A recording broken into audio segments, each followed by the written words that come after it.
I'm Tasha, and I grew up in a modest two-bedroom house with my parents, Tom and Sarah, and my younger sister Ella. Mom worked as a cashier at the local supermarket, while Dad jumped between various construction jobs. They tried their best, but money was always tight. I remember the day I turned 16 like it was yesterday. Most kids my age were planning their sweet 16 parties or dreaming about their first car. I was filling out job applications at every restaurant within walking distance of our house. When I told my parents I was looking for a job, they barely looked up from what they were doing. Mom just nodded and said, "Good, we could use the extra money around here." Dad didn't even bother to comment, as if it was the most natural thing in the world for me to start working. I got the job at Mario's that day. The manager, Pete, was a gruff but fair man who'd been running the place for 20 years. "You start tomorrow," he said after a brief interview. "Be here at 4, and don't be late." That first paycheck felt like gold in my hands, but it didn't stay there long. Mom was waiting for me when I got home, hand outstretched. "We need to pay the electric bill," she said matter-of-factly, taking almost all of it. She didn't even leave me enough for school supplies. I had to ask for that separately, and she acted like I was being selfish for wanting to keep any of my own money. Ella quickly caught on to the new situation. At 11, she was old enough to understand that I now had access to money, and she took full advantage of it. "Tasha, buy me this," became her daily mantra, whether it was candy, toys, or new hair accessories. If I refused, she'd run to our parents, who would guilt me into giving in. The routine became my life: school during the day, work in the evenings, homework late at night. I learned to balance plates of pasta and calculate tips while memorizing chemistry formulas. My grades stayed good, not perfect, but good enough to keep my college dreams alive. Every extra dollar I managed to hide away went into a coffee can labeled college fund hidden in my closet, though finding money to save was getting harder and harder with everyone's constant demands. My senior year of high school, I got promoted to head waitress at Mario's. I tried to keep the raise a secret from my family, hoping to put the extra money toward my college fund. But somehow, they found out. Mom started planning home improvements we desperately needed, Dad suddenly needed new tools for work, and Ella's demands for toys and treats doubled. It was like my paycheck was their paycheck, my success their success, but only in terms of what they could get from it. Getting into the state community college felt like a miracle. I'd worked my butt off for this, studying late into the night after shifts, writing essays during my breaks at Mario's, and somehow managing to keep enough money aside for the application fees despite my family's constant demands. When the acceptance letter came, Mom and Dad's reaction was lukewarm at best. "That's nice, honey," Mom said, then immediately followed up with, "But you'll still keep working, right? We're counting on your help with the bills." I assured them I would. What else could I say? They'd made it clear over the years that my role as provider wasn't optional. So I juggled my class schedule around my work shifts, taking early morning classes so I could still work afternoons and evenings at the restaurant. Those first 2 years were a blur of textbooks, coffee, and endless hours on my feet. I'd rush from morning classes to afternoon shifts, then stay up late studying in the break room during my dinner break. Pete was understanding about my schedule, at least. The thing about working and studying simultaneously is that you're always shortchanging one or the other. There were nights I fell asleep with my face in my textbook, only to wake up to Mom knocking on my door, asking if I could spare some money for Ella's new school supplies. My sister was in high school now, and her demands had only grown more expensive. "Come on, Tasha," she'd whine. "Everyone has a smartphone these days. It's not fair that I have to be the only one with an old flip phone." Then, in my 3rd year, everything fell apart. Dad lost his construction job when the company went under. Mom's hours at the supermarket got cut back.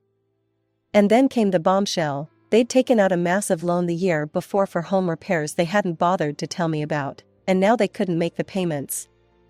"We need your help, Tasha," Dad said one evening, laying out bills on our kitchen table. "We could lose the house." I looked at the numbers, my stomach sinking. The only way to help would be to drop out of college and work full-time. My parents didn't even pretend to be torn about asking this of me. So I did it.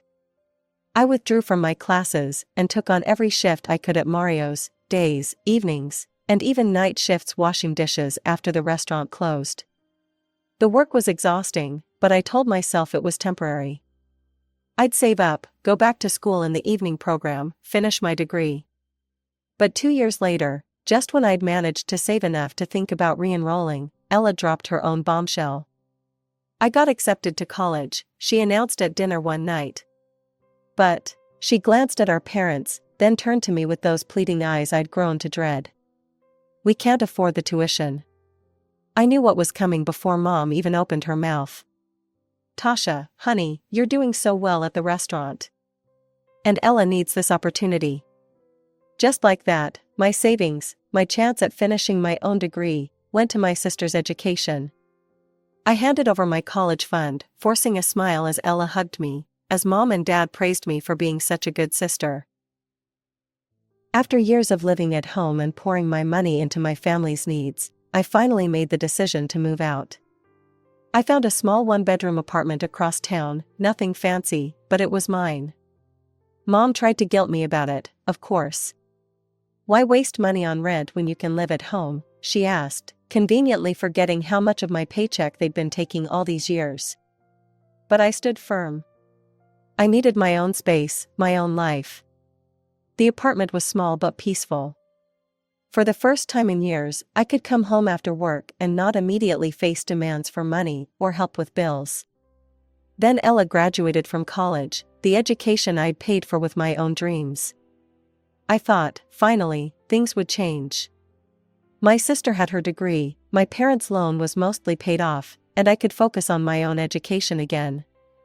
I should have known better. Tasha, we need to talk, Mom said during one of our family dinners.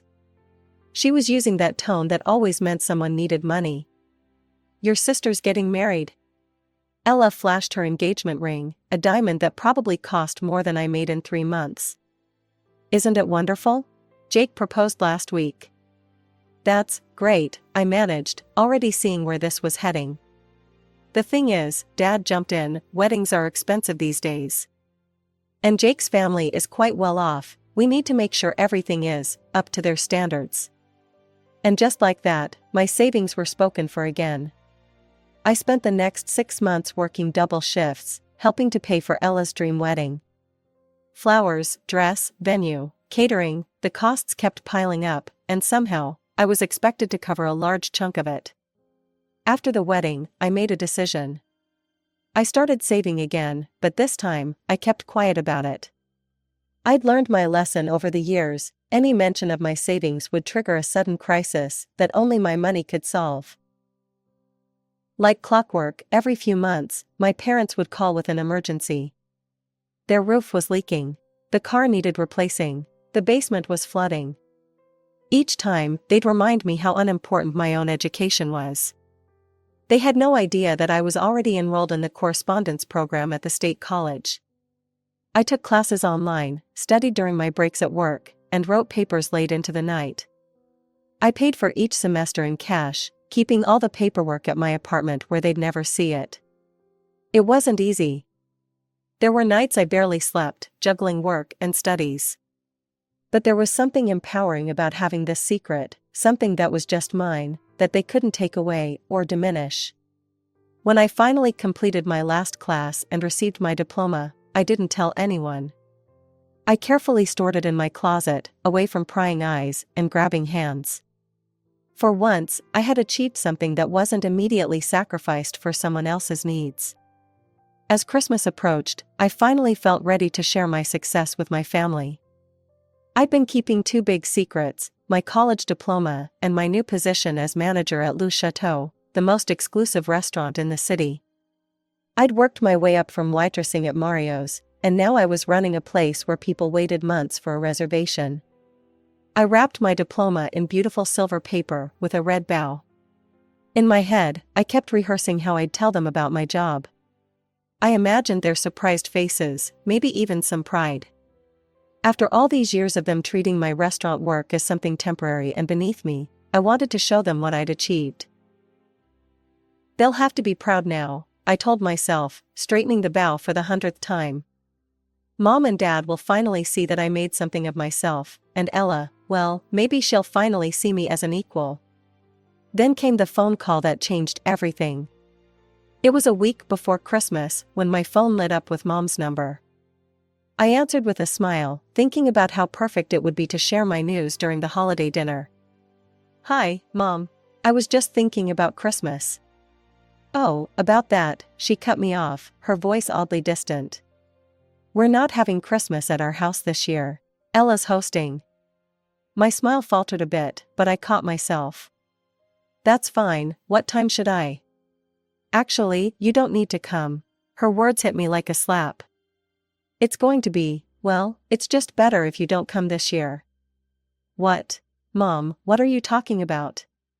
"It's Christmas, I'm family." Click. She hung up. Just like that. I stared at my phone in disbelief. My mother had just uninvited me from Christmas and hadn't even given me a reason. My hands were shaking as I scrolled to Ella's number. Something didn't feel right about this whole situation, so I opened my voice recorder app before making the call. "Hello?" Ella's voice was cold, nothing like the sweet tone she used when asking me for money. "Ella, what's going on?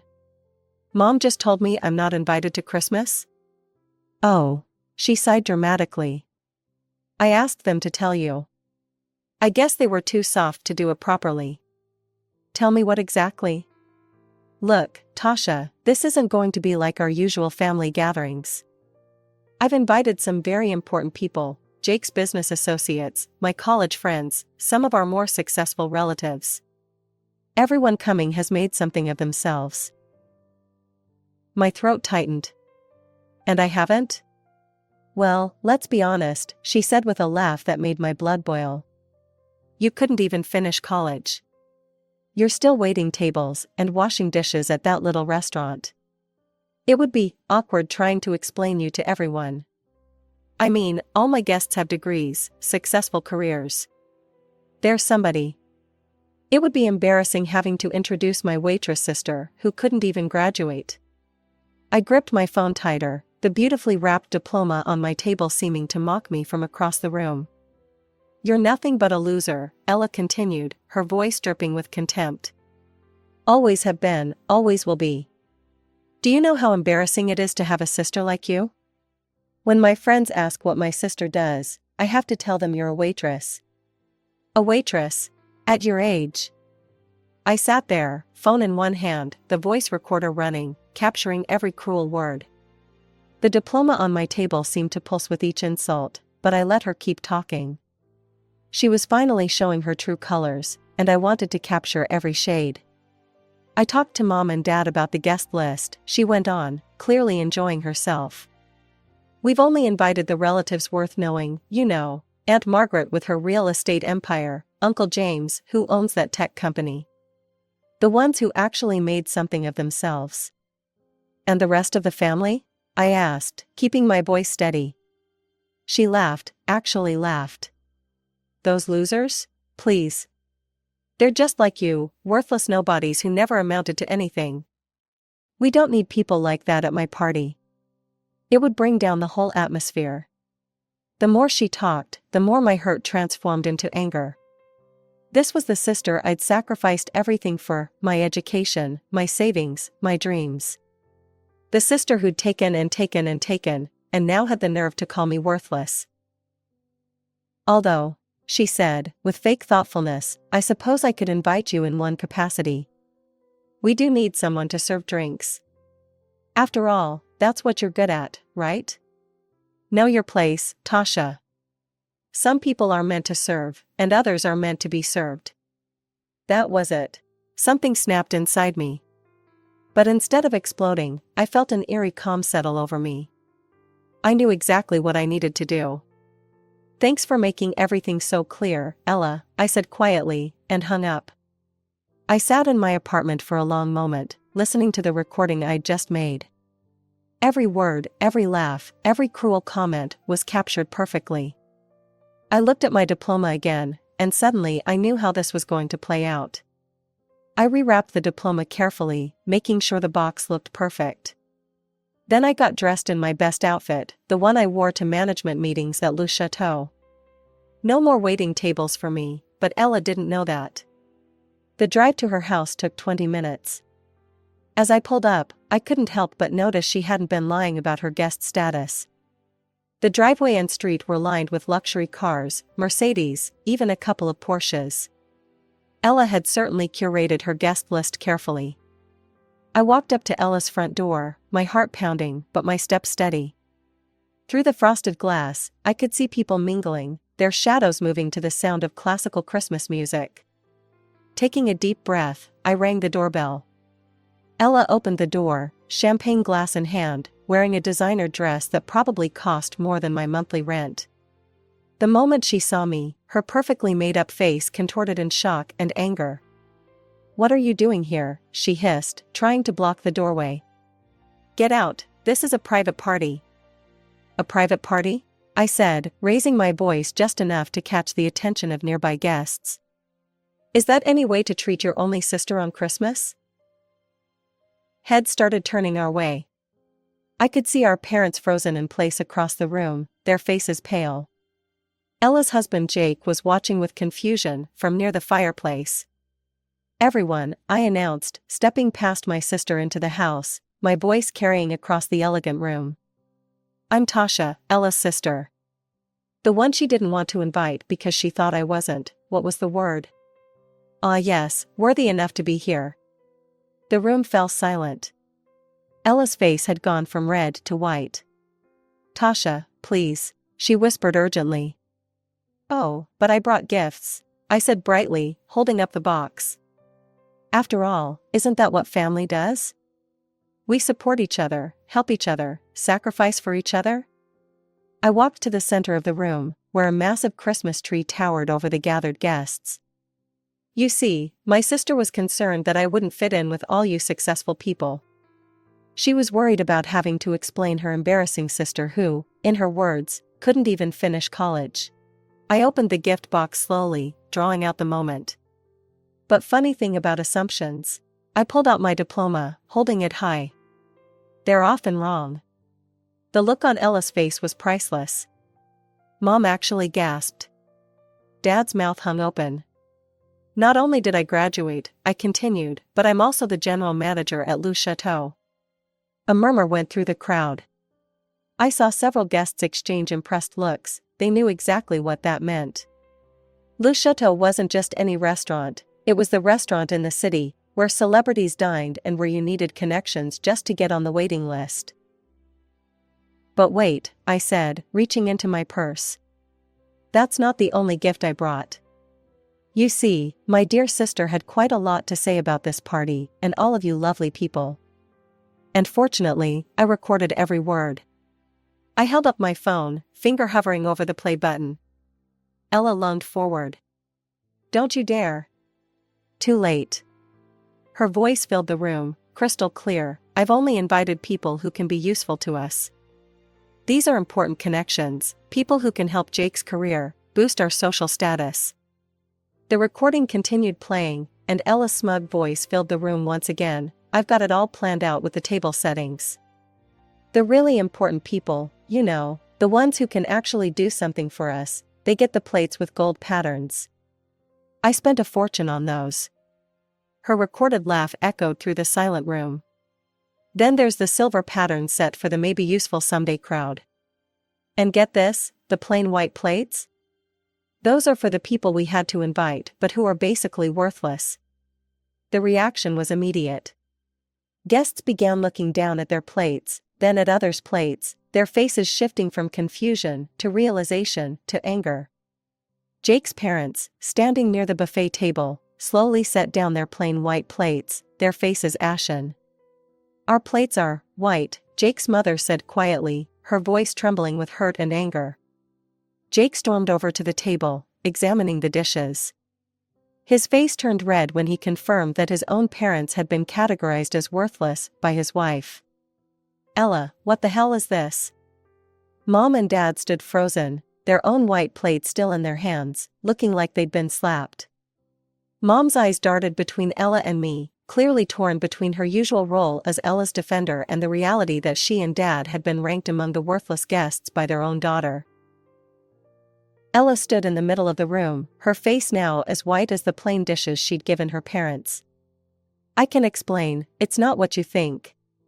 But there was no explaining away her own recorded words. The party erupted into chaos. Aunt Margaret, despite her gold-patterned status, was the first to act. She slammed her plate down on the table, food and all. "So this is what we are to you? A ranking system? Networking opportunities?" She grabbed her coat. "I've never been so insulted in my life." Others followed suit. Dishes clattered as they were dropped or thrown down. Carefully wrapped presents were tossed aside. The room filled with angry voices and accusations as guests rushed for the door. Several people stopped to shoot disgusted looks at Ella, some even taking photos of their plates as evidence. Jake's parents left without a word to their daughter-in-law, their dignity intact despite their white plate status. Jake followed them, not even looking at Ella. Mom finally found her voice. "Ella, how could you?" she started, then stopped, looking lost. Dad just stood there, still holding his white plate, staring at it like he'd never seen it before.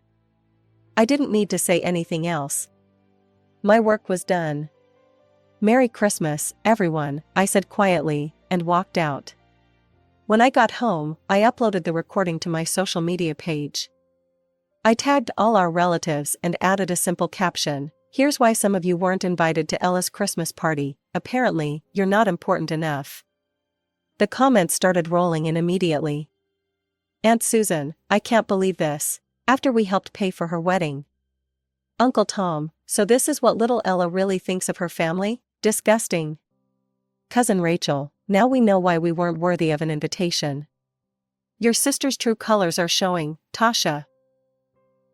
It's been 6 months since that Christmas party, and the fallout has been exactly what you'd expect when someone's true nature is exposed to everyone they know. Ella's carefully constructed social network crumbled like a house of cards.